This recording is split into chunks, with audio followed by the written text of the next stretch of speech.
एक नया मोबाइल और जीवन का गूढ़ सत्य। आज सुबह सुबह एक विचार मेरे मन में आया जिसे मैं आप सभी के साथ साझा करना चाहता हूँ। कुछ दिन पहले की बात है, मैं जब अपने कॉलेज से घर पहुंचा तो देखा कि मेरे बेटे ने मेरे लिए एक नया मोबाइल मंगवाया है। नया फोन देखकर एक पल को तो मैं चौंक गया, क्योंकि मेरे पास पहले से ही एक ठीक ठाक मोबाइल था। पर जैसे ही मैंने उस नए मोबाइल को हाथ में लिया, मन के भीतर एक अनोखी खुशी की लहर दौड़ गई। एक ताजगी, एक नवीनता का अनुभव हुआ। मेरे पुराने मोबाइल में 2 सिम थे। एक मेरा निजी नंबर जो सालों से मेरे पास था, दूसरा कॉलेज का जो मुझे उस दिन मिला था जब आज से 14 साल पहले मैंने कॉलेज ज्वाइन किया था।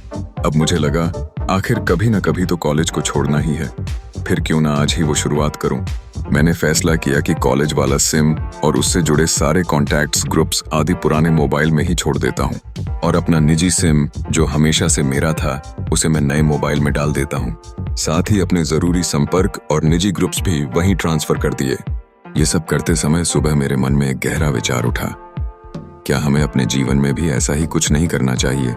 हमारे पास भी तो 2 चीजें हैं, एक शरीर जो समय के साथ बूढ़ा हो चला है और एक आत्मा या चेतना जो हमेशा नवीन, शुद्ध और अपार संभावनाओं से भरी हुई है। तो फिर क्यों ना हम भी पुराने शरीर में उस जीवन की सारी यादें, सारे रिश्ते, सारे अनुभव वहीं छोड़ दें और आत्मा को एक नए डिवाइस यानी एक नए स्तर पर अनुभव करें?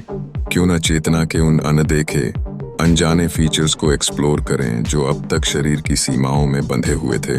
जब समय आए शरीर को छोड़ने का, तो ये संक्रमण भी उतना ही सहज और हल्का हो जितना एक पुराने फोन से नए फोन में सिम बदलना। शायद यही जीवन का गूढ़ रहस्य है, पुराने को सम्मान के साथ वहीं छोड़ देना और नए को खुले मन से अपनाना। जब मैं नए मोबाइल को इस्तेमाल करने लगा तो एक और बात महसूस हुई। नया मोबाइल तेज था, साफ था, उसमें कोई फालतू ऐप्स या अवांछित नोटिफिकेशन नहीं थे, सिर्फ वही चीजें थीं जो मेरे लिए जरूरी थीं। उस पल मुझे लगा, अगर हम आत्मा को भी ऐसे ही साफ और मुक्त रख पाएं, तो शायद जीवन की असली क्षमता का अनुभव हो सकता है। हम सब अपने अपने पुराने डिवाइस यानी शरीर में इतने सारे अनुभवों, यादों, रिश्तों, दुखों और इच्छाओं को स्टोर करके बैठे हैं कि हमारी चेतना का असली स्पीड और पोटेंशियल दब गया है। जैसे पुराने मोबाइल में बैकग्राउंड में चल रहे ऐप्स बैटरी खा जाते हैं, वैसे ही अनगिनत बीते पलों की फालतू सोच, पश्चाताप, डर और मोह हमारी चेतना को थका देते हैं। अगर हम सीख जाएं कि क्या रखना है और क्या छोड़ देना है, तो शायद हमारी आत्मा भी वैसे ही फास्ट और क्लियर हो जाएगी जैसे नया मोबाइल। सिर्फ जरूरी बातें, जरूरी रिश्ते और एकदम हल्का मन।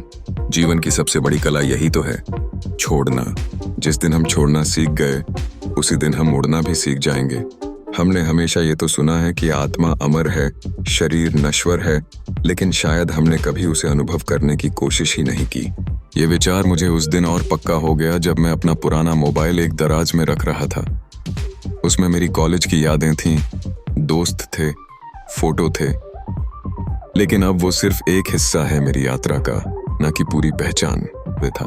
ठीक वैसे ही ये शरीर भी आत्मा की यात्रा का सिर्फ एक पड़ाव है, पूरी मंजिल नहीं। और आत्मा, वो तो हर बार नए डिवाइस में आती है, नई संभावनाओं के साथ, नई दिशा में, लेकिन वो कभी अपना मूल नहीं खोती।